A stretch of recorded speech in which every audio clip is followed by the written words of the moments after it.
Aya Wilson unhappy history. Erased. When Caitlin Clark entered WNBA. Aya Wilson is glad that the history of the WNBA continues to be written by stars of the past and present during a time when the boom of Caitlin Clark generated optics that the Iowa product's existence alone drove league revenue and popularity. Wilson pushed back on the idea that Clark was the sole reason for massive worth after joining the league in 2024. The Aces star had already carved one of the greatest careers in modern basketball before Clark ever played a professional minute.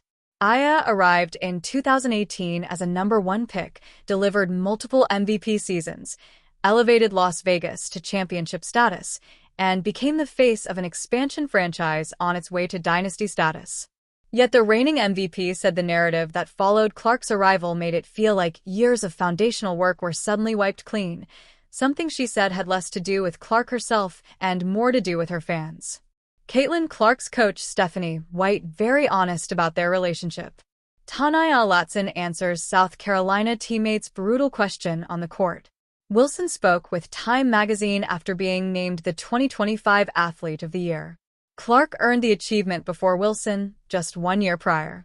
The award came following a historic year that included winning the league MVP award, the WNBA championship, and an Olympic gold medal in Paris, where she was named tournament MVP. Clark helped boost ratings and attendance during her first year, and the league crossed major visibility milestones. Those facts didn't bother Wilson, but what it was the rising claim that Clark alone rescued the WNBA.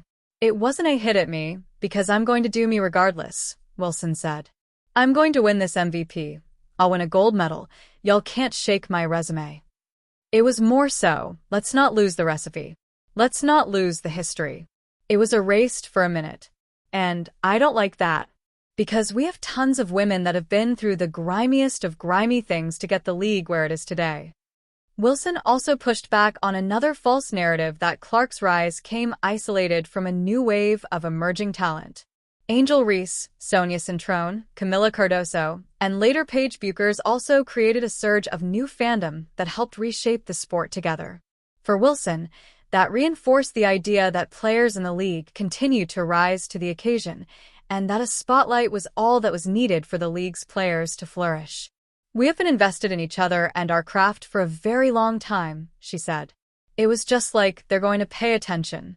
Clark missed most of the season and the WNBA playoffs due to injuries, and the numbers continued to climb nonetheless. ESPN's regular season and postseason ratings rose between 5 and 6% per game. The Fever star has repeatedly said that she doesn't take credit for saving the league and has praised Wilson, Diana Taurasi, Tamika Catchings, Candace Parker, and the athletes who built the WNBA long before her arrival.